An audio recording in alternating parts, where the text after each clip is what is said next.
Rejoignez-moi sur Patreon pour accéder à l'ensemble de mon contenu inédit. Des épisodes spéciaux, des cours en visio, des apéros philo, un moyen simple de soutenir mon travail tout en vous donnant matière à penser. Je vous attends sur Patreon, le lien est dans la description.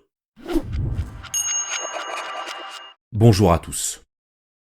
Aujourd'hui, on va parler du paradoxe de la tolérance de Karl Popper. Karl Popper est un philosophe autrichien du XXe siècle. Il est surtout connu comme un philosophe des sciences.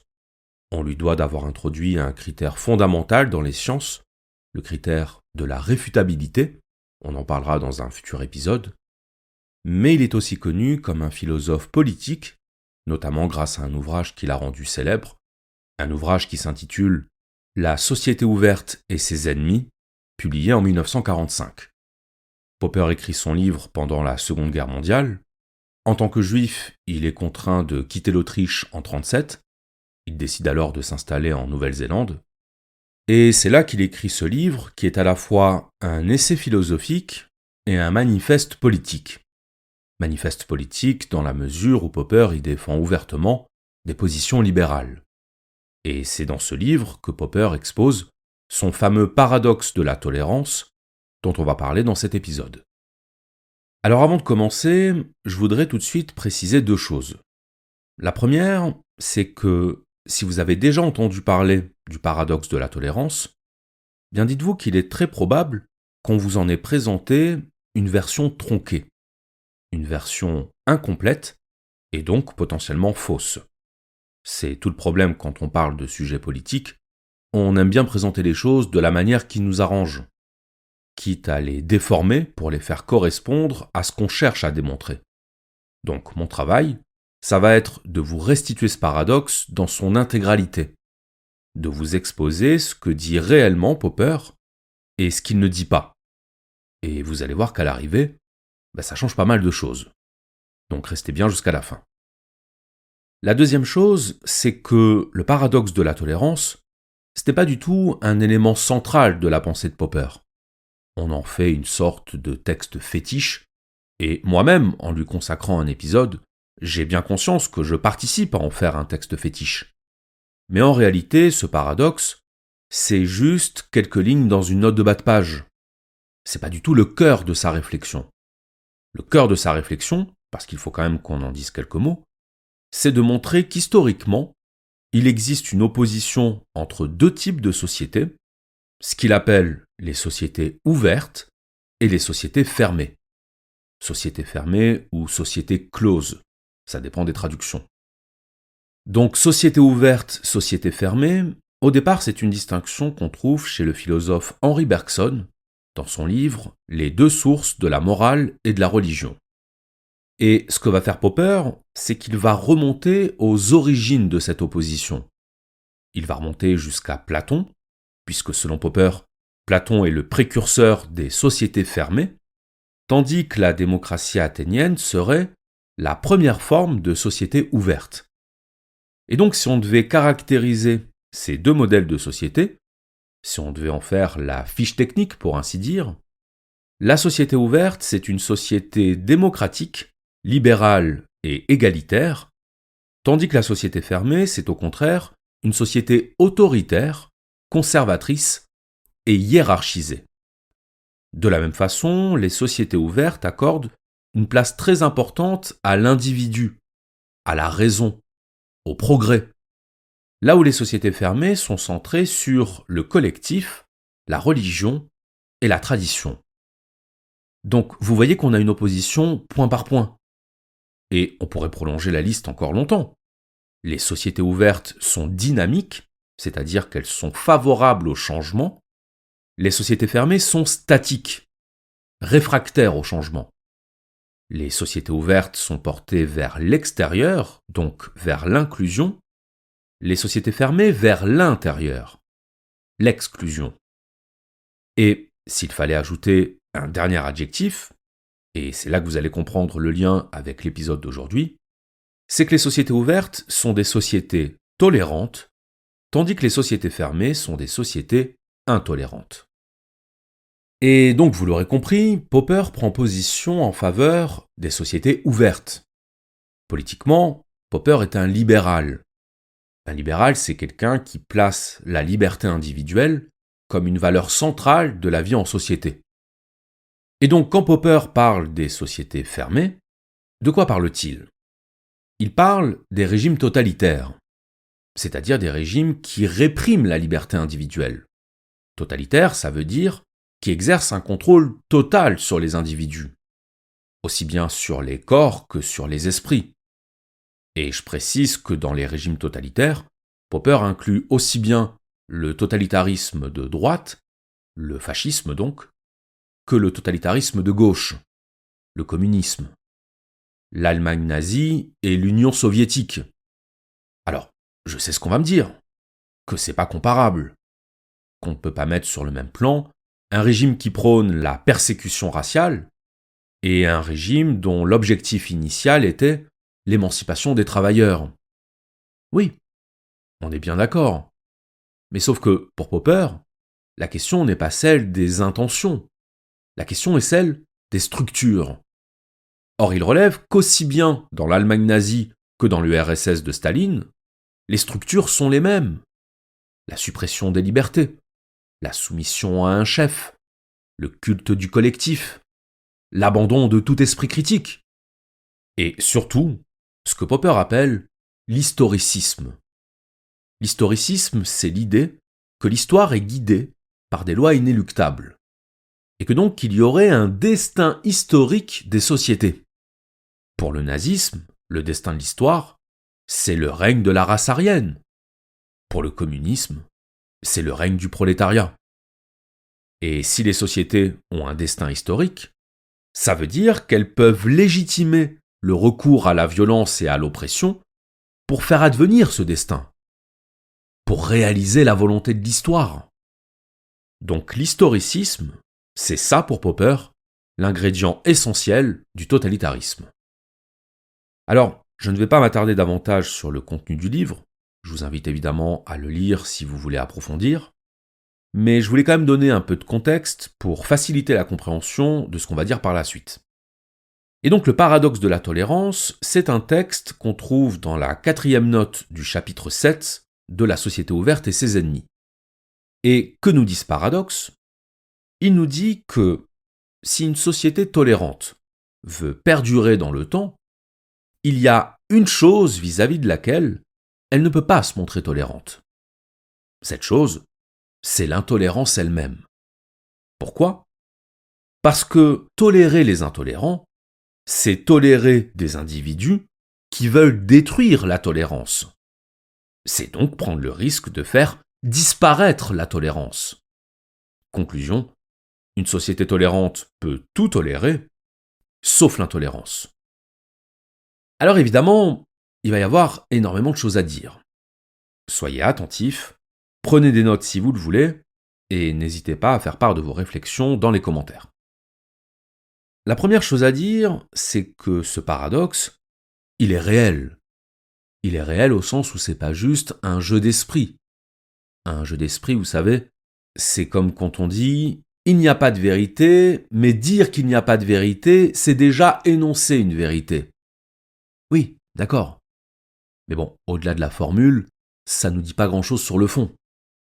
Or, le paradoxe de la tolérance nous dit quelque chose sur le fond. Il nous dit qu'une tolérance absolue n'est pas possible en pratique, qu'une tolérance illimitée conduit nécessairement à son auto-anéantissement. Autrement dit, que si on veut rendre le principe de tolérance effectif, effectif dans la société, effectif dans le réel, il faut lui donner des limites. Et ça, évidemment, c'est une idée qui fait polémique. Pourquoi ça fait polémique ? Parce qu'aux yeux de certains, si on dit qu'on est pour la tolérance, on doit être pour la tolérance à l'égard de tout le monde, y compris des intolérants. Être pour la tolérance, mais sous certaines conditions, c'est pas être pour la tolérance. Un peu comme ceux qui disent « je suis pour la liberté d'expression, mais… » si vous êtes pour la liberté d'expression, mais… c'est que vous n'êtes pas pour la liberté d'expression. Autant dire « je ne suis pas raciste, mais… » Quand on est pour un principe, on est pour l'application intégrale de ce principe. pas pour une application sélective. Et d'ailleurs, c'est exactement cet argument qui est utilisé par les personnes qui ont des idées, disons, extrêmes, et qui, quand on refuse de leur donner la parole, répondent « Vous êtes pour la tolérance ? Eh bien, tolérez-nous. Tolérez nos idées.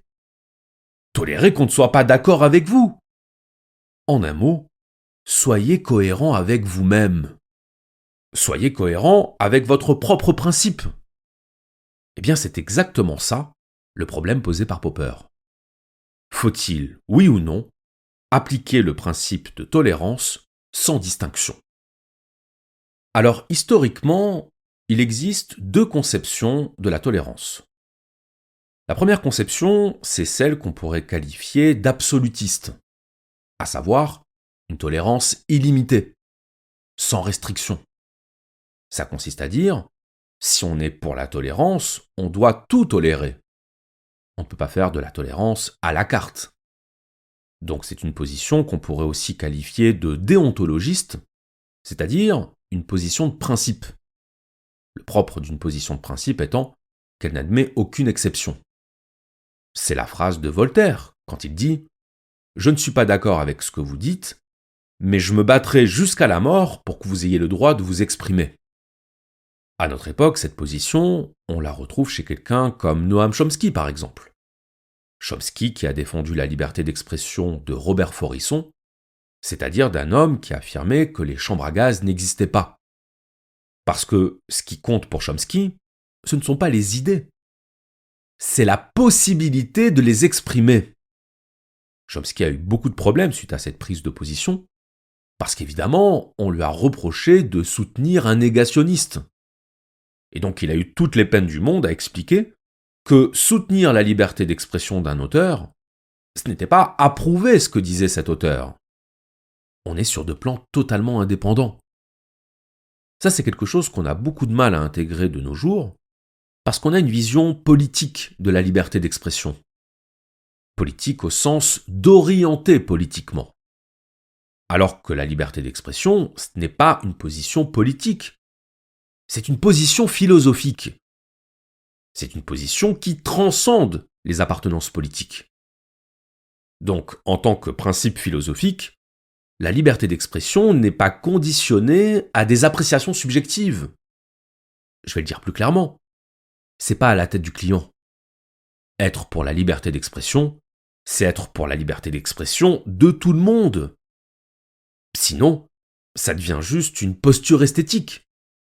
La tolérance, ce n'est pas de l'esthétique. C'est de l'engagement concret. Donc ça, c'est la première conception historique de la tolérance illimitée. Et puis on a une deuxième conception de la tolérance, une conception qu'on pourrait qualifier de restrictive ou de limitative, et qui consiste à dire « La tolérance doit s'arrêter aux frontières de l'intolérance ». Autrement dit, les intolérants ne doivent pas bénéficier du régime de tolérance. C'est la position classiquement attribuée à Saint-Just, quand il dit « pas de liberté pour les ennemis de la liberté », et qui rejoint donc la position défendue par Popper. Alors, je dis qui rejoint et pas qui est identique, parce que même si Saint-Just et Popper arrivent à la même conclusion, le raisonnement n'est pas le même. Chez Saint-Just, le raisonnement, c'est de dire qu'on ne peut pas revendiquer un droit qu'on refuse aux autres. Vous êtes contre la liberté, venez pas vous plaindre si on vous en prive. Question de logique. Alors que chez Popper, on n'est pas dans un raisonnement logique, on est dans un raisonnement pragmatique. Le but n'est pas de mettre les intolérants face à leurs contradictions. Le but, c'est de protéger la tolérance. De la protéger contre ceux qui veulent la détruire. Mais dans les deux cas, on a bien l'idée qu'il y a une limite au principe de tolérance. Qu'il ne peut pas s'agir d'un principe absolu. Alors, je me doute bien que vous tous qui m'écoutez, vous avez probablement une position personnelle sur le sujet. Mais quelle que soit votre position, que vous soyez pour une tolérance illimitée ou pour une tolérance restreinte, ce que j'aimerais vous montrer, c'est que ces deux conceptions pose des difficultés. La difficulté que pose l'idée d'une tolérance illimitée, c'est celle qu'on a évoquée en introduction. À savoir que si on tolère les intolérants, on tolère des personnes qui veulent détruire la tolérance. Autrement dit, on prend le risque de voir disparaître ce pour quoi on lutte. Une tolérance sans limite, c'est comme une maladie auto-immune. Le système finit par se retourner contre lui-même. Donc le problème de la tolérance sans limite, c'est le problème de la contradiction interne. Parce que avoir des principes, c'est bien beau.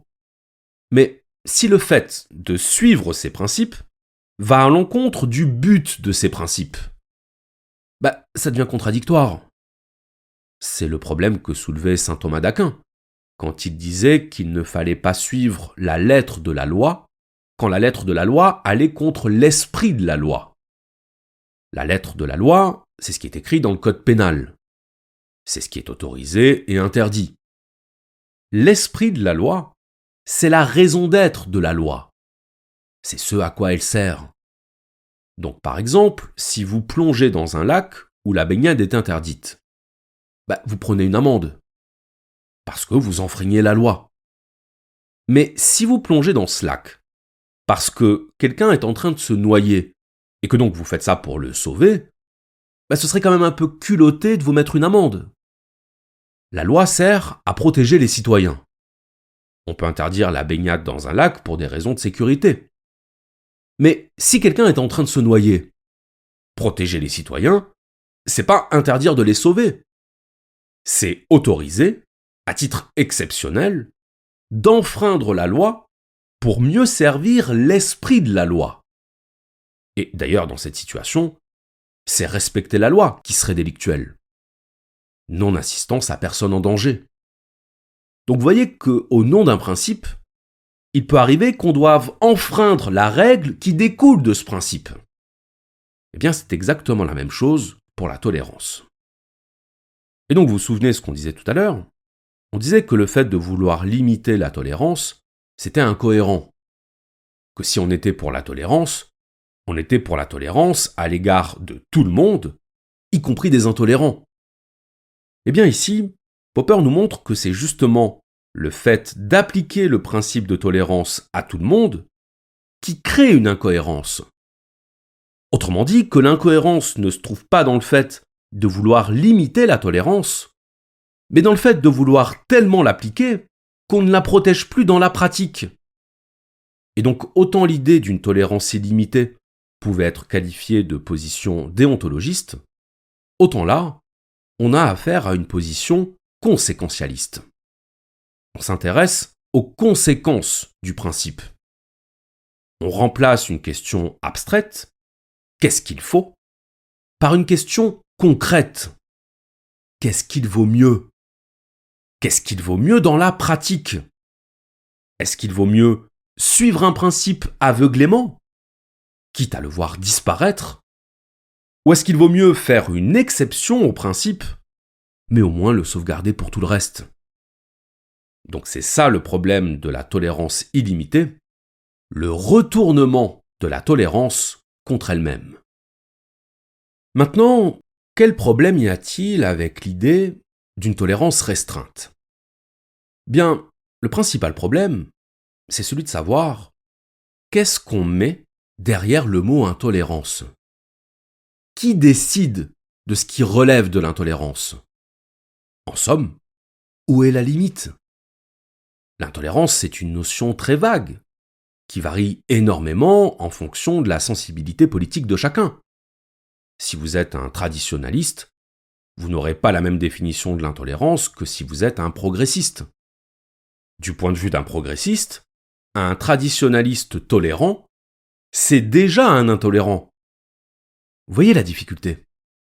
La difficulté, c'est qu'il y a une grande part de subjectivité dans la notion d'intolérance. Et tout le problème est là. Le problème de la caractérisation de l'intolérance. Et pourquoi c'est un problème ? C'est un problème parce qu'au nom du refus de l'intolérance, on peut interdire des idées qui relèvent de la simple divergence d'opinion, du simple débat de société. Or, qu'est-ce que l'intolérance, sinon précisément le fait de ne pas tolérer la divergence d'opinion? Il y a des propos que certains qualifieront d'intolérants, alors que d'autres considéreront que c'est simplement du bon sens, éventuellement du conservatisme. Mais sauf que, jusqu'à nouvel ordre, être conservateur, c'est pas interdit. Alors il y a un mot qui a émergé dans le débat public pour caractériser des propos qui ne sont pas explicitement intolérants, mais dont on estime qu'ils participent de l'intolérance. C'est le mot problématique. Un propos est considéré comme problématique quand il va à l'encontre d'une certaine conception de la tolérance. Par exemple, si vous pensez qu'il est important de protéger les traditions culturelles, on pourra vous répondre que ce que vous dites est problématique parce que ça revient à prôner le repli identitaire et donc à exclure les populations qui viennent d'ailleurs. Alors qu'on est bien d'accord que c'est pas du tout ce que ça veut dire. Il faut être d'une sacrée mauvaise foi pour transformer la phrase « il faut protéger les traditions culturelles » en « il faut exclure les étrangers ». Le mot intolérance, il a un sens. On ne peut pas mettre ce qu'on veut dedans. Si vous dites que vous êtes pour l'expulsion de toutes les personnes d'origine étrangère, là, on est d'accord que c'est de l'intolérance. Sur ce genre de propos, il n'y a pas d'ambiguïté.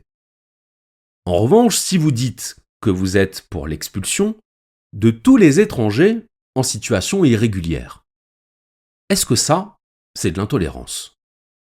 Là, c'est plus compliqué. C'est plus compliqué parce que, d'une part, étranger en situation irrégulière, ça ne désigne pas un groupe ethnique. Ça ne stigmatise pas une origine. Ça stigmatise un statut juridique. Et puis c'est compliqué aussi parce que, c'est ce que dit la loi. La loi dit qu'un étranger sans titre de séjour n'a pas le droit de résider sur le territoire. Donc, si être pour l'application de la loi, c'est déjà être intolérant, ça veut dire qu'on a peut-être une définition un peu trop extensive de l'intolérance. Ça veut dire qu'on a peut-être un critère de définition de l'intolérance qui n'est pas viable. Alors évidemment, ne soyons pas naïfs. Parmi les gens qui sont pour l'expulsion de tous les étrangers en situation irrégulière, on est bien d'accord qu'il y a sans doute un grand nombre de personnes racistes. Mais sauf que le propos en lui-même, je suis pour l'expulsion des étrangers en situation irrégulière, c'est pas un propos raciste. Le seul moyen d'en faire un propos raciste, c'est de prêter à celui qui tient ce propos des arrière-pensées racistes. Et donc, si on doit juger de l'intolérance de quelqu'un, non pas à ce qu'il dit, mais à ce qu'on imagine qu'il pense, à ce qu'on présume qu'il se dit au fond de lui, on ne raisonne plus comme des démocrates. On raisonne comme des esprits totalitaires. Puisqu'on n'est plus sur le terrain des faits et des preuves, on est sur le terrain des présomptions et du procès d'intention. Dans un État de droit, dans une société démocratique et libérale, on juge les gens sur ce qu'ils disent et ce qu'ils font, sur leurs paroles et sur leurs actes, pas sur leurs intentions présumées. C'est dans les sociétés totalitaires qu'on fait ça. Dans les sociétés totalitaires, si on a décidé de vous faire condamner, on vous accusera de ce qu'Orwell appelait un crime de pensée. Et on vous fera arrêter par la police de la pensée. C'est-à-dire par la police chargée de dire ce que vous pensez au fond de vous. Et de vous punir pour ce qu'elle aura décrété que vous pensiez. Les procès de Moscou en 1936, c'était, quoi que vous disiez, vous êtes coupable. Parce qu'on a décidé que vous étiez coupable. Et toute tentative de nier ce dont on vous accuse sera considérée comme une preuve supplémentaire de votre culpabilité. On sait que Staline voyait des traîtres absolument partout, qu'il voulait purger son parti de tous les éléments indésirables. Quand on veut éliminer des éléments indésirables, on fabrique leur culpabilité. Qui veut noyer son chien l'accuse de la rage. Mais dans une société démocratique, L'accusation ne repose pas sur des présomptions, ni sur des interprétations, ni sur des extrapolations. Elle repose sur des faits, sur des preuves matérielles. Et cette différence change absolument tout. Alors oui, c'est contraignant de devoir donner des preuves. C'est pénible. Parce que ça oblige à se baser sur la réalité, pas sur notre extrapolation de la réalité, pas sur ce qu'on voudrait que soit la réalité. Donc retenez bien cette idée que l'intolérance, ce n'est pas la présomption d'intolérance. Maintenant, je vais prendre un autre exemple. Si je critique une religion, si je la critique ouvertement, pas de manière présumée, pas de manière subliminale, si je dis d'une religion qu'elle est absurde, par exemple, est-ce que ça, c'est de l'intolérance? Certains répondront que oui, parce que derrière toute religion, il y a un croyant. Et donc critiquer une croyance religieuse, ce serait faire preuve d'intolérance envers les pratiquants de cette religion. Admettons. Mais alors, qu'est-ce que ça signifie? Ça signifie que, pour être tolérant, on doit s'interdire de critiquer un dogme. Autrement dit, qu'il faut réintroduire le délit de blasphème. Le blasphème, c'est quand on manque de respect à une chose considérée comme sacrée. Mais le problème, c'est que le blasphème, c'est un concept intra-religieux. Autrement dit, pour pouvoir parler de blasphème, il faut considérer soi-même que ce qui est critiqué est sacré. Or, si vous n'êtes pas croyant, le blasphème, ça n'a pas de sens pour vous. Puisque précisément, vous ne considérez pas la religion comme sacrée. Le blasphème n'a de sens qu'au sein de la communauté des gens qui considèrent que leur religion est sacrée. Donc, interdire la critique des religions, est-ce que c'est de la tolérance envers les croyants, ou est-ce que ce n'est pas, au contraire, de l'intolérance vis-à-vis du principe de libre opinion? En France, c'est l'héritage des Lumières et de la laïcité, nous avons une tradition de libre critique des religions. Pourquoi? Parce qu'on fait la distinction entre les idées et les personnes, entre la croyance et le croyant. S'en prendre à une religion, ce n'est pas la même chose que s'en prendre aux gens qui pratiquent cette religion. Pour une raison toute simple, qui est que la pensée n'est pas consubstantielle à la personne.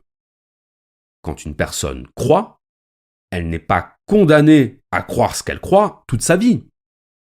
Sa croyance peut évoluer, elle peut se fragiliser, elle peut se solidifier, elle peut même disparaître. Donc le croyant ne se confond pas avec sa croyance. Prétendre le contraire, c'est faire ce qu'on appelle de l'essentialisme, c'est-à-dire considérer que l'être de la personne est lié à sa croyance. Le problème que ça pose, c'est qu'on a tous des croyances. Et que donc, si on devait considérer toute critique des idées comme des critiques à l'égard des personnes qui ont ces idées, on ne pourrait plus avoir de désaccord sur rien. On n'aurait plus le droit de se contredire sur rien. C'est le principe même de débat contradictoire qui disparaîtrait. Si c'est ça la tolérance, eh bien il faut vraiment revoir la définition de ce mot.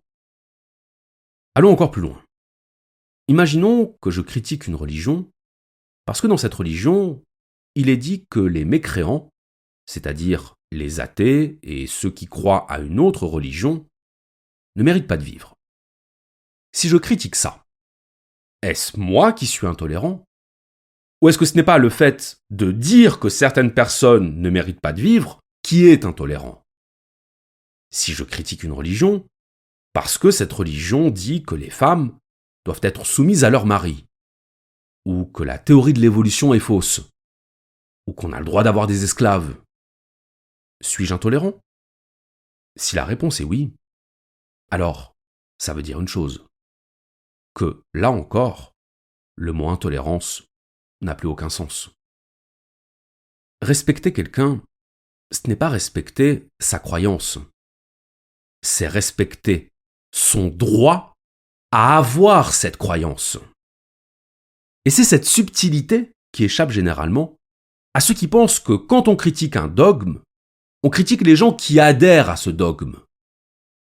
Quand je critique une religion, je ne refuse pas aux croyants le droit de pratiquer leur religion.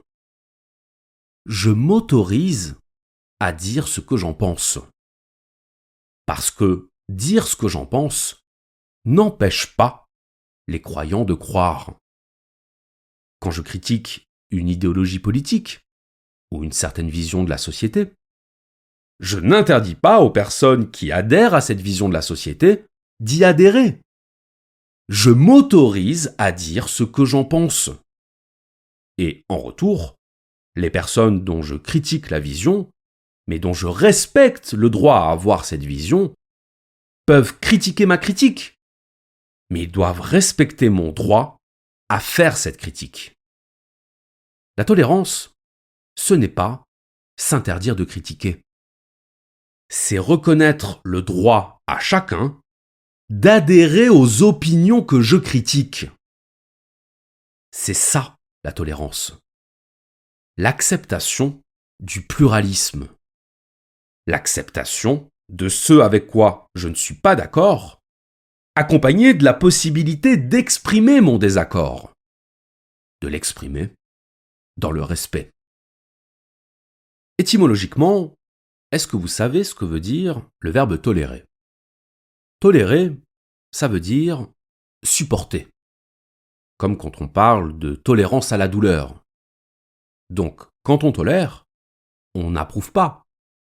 On n'adhère pas. On supporte. Vivre dans un état de droit, ça implique de supporter que les autres citoyens exercent leurs droits.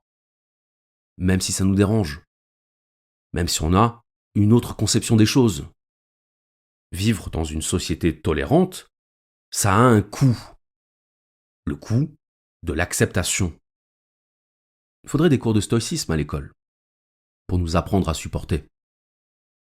Donc je supporte que mon voisin pratique une religion qui n'est pas la mienne. Je supporte que mes amis aient des opinions politiques qui ne soient pas les miennes. Parce que c'est leur droit. Parce que je n'ai pas autorité à dicter aux gens ce qu'ils doivent faire ou ce qu'ils doivent penser. La tolérance, c'est supporter de laisser vivre les autres. Maintenant, se pose évidemment la question de la limite. Jusqu'à quel point faut-il tolérer que les autres disent ce qu'ils disent ou fassent ce qu'ils font ? Bien ça, il y a un critère, qui est d'ailleurs le critère prévu par la loi. Ce critère, c'est la nuisance à autrui. En termes juridiques, le préjudice. J'ai le droit de dire ou de faire ce que je veux, à partir du moment où je ne porte pas préjudice à mon prochain.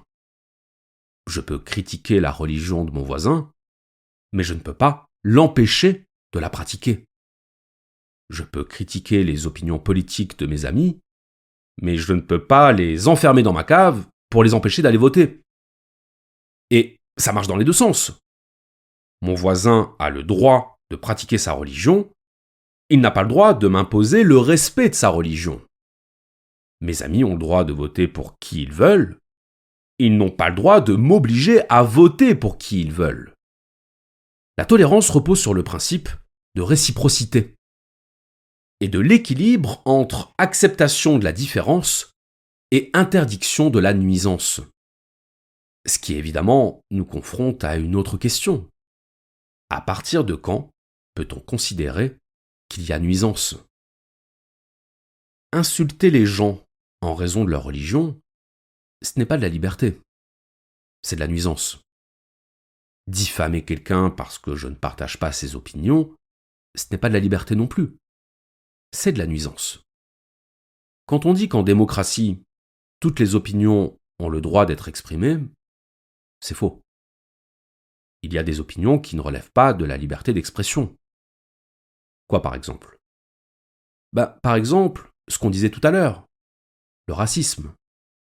C'est la phrase qu'on a l'habitude d'entendre, vous savez. Le racisme n'est pas une opinion, c'est un délit.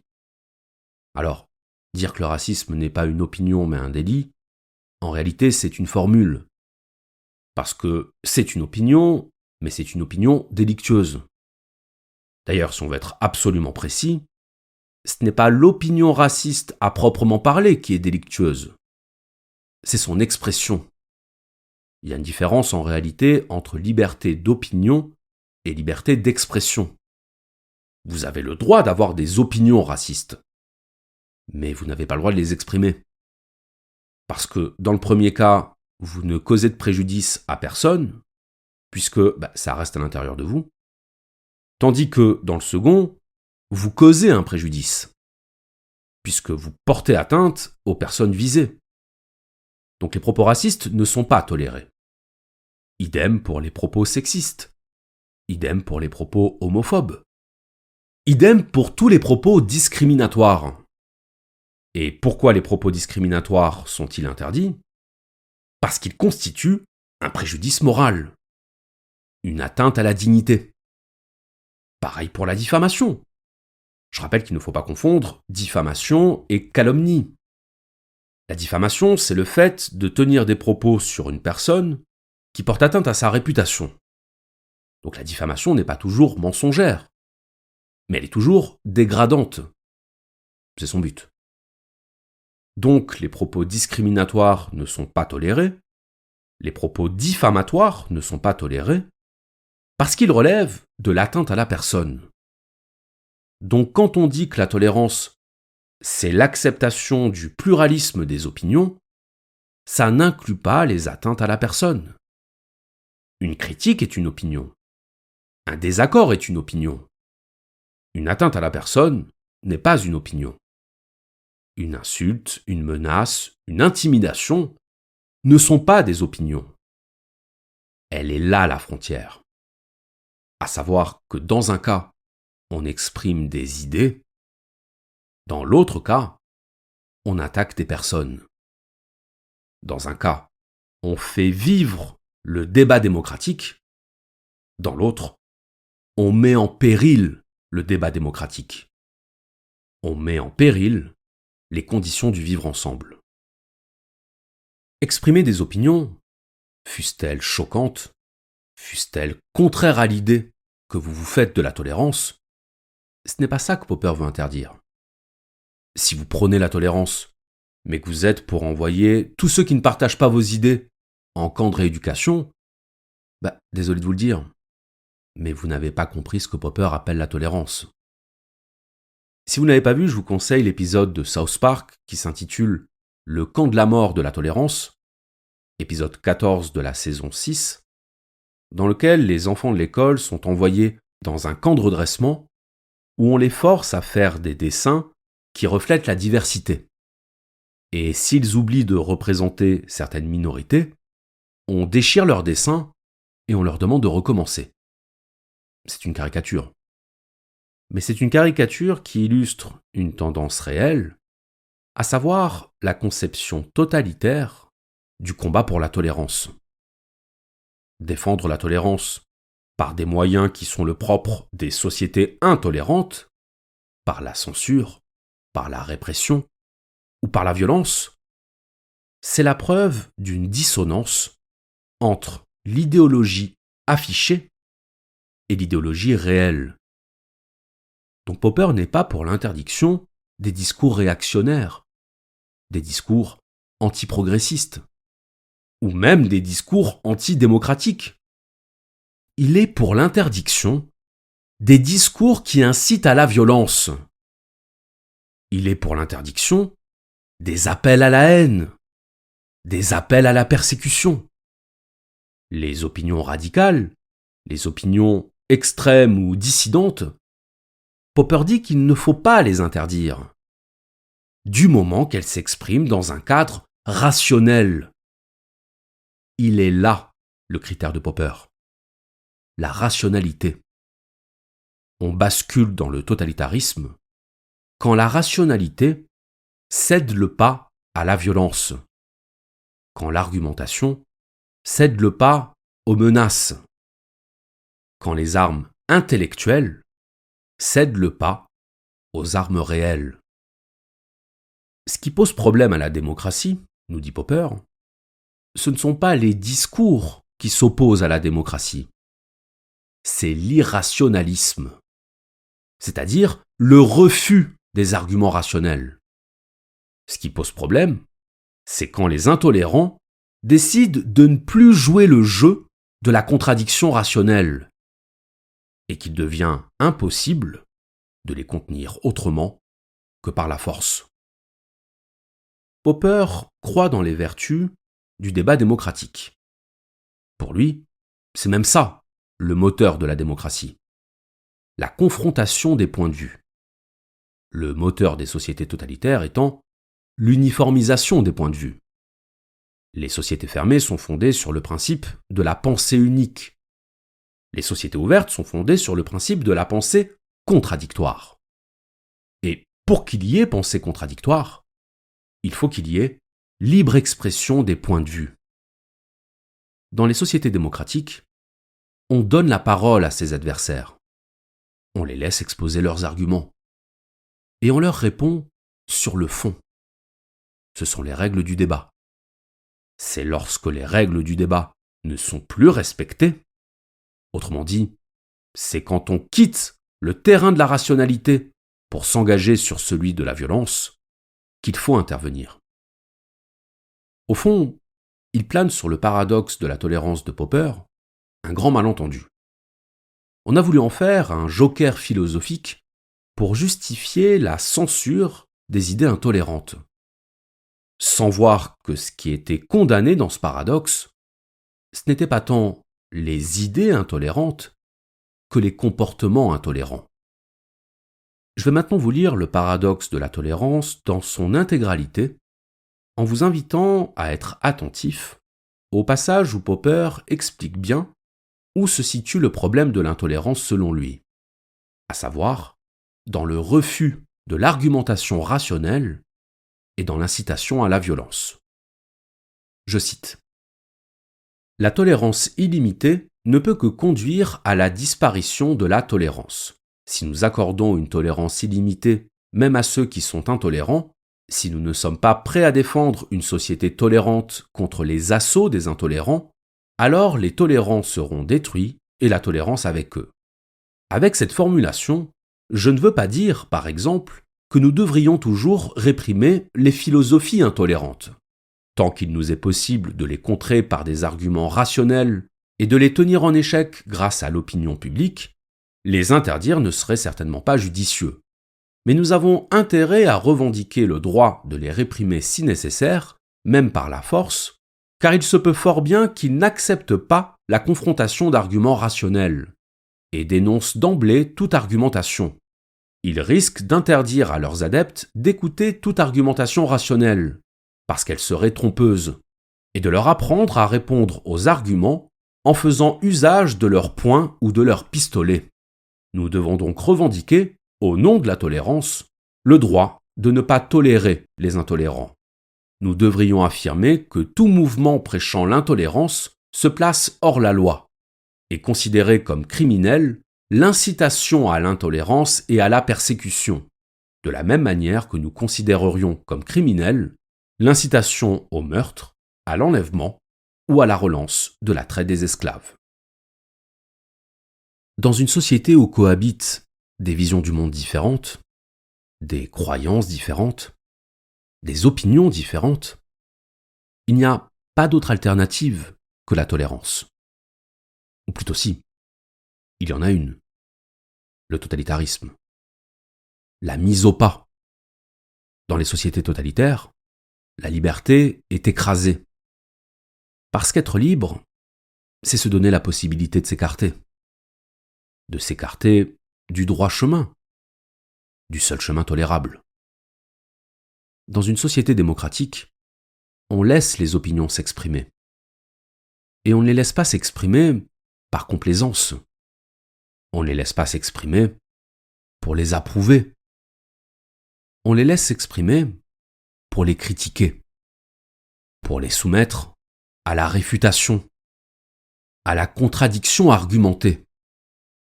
Pas à l'anathème, pas à la diabolisation, juste à la critique.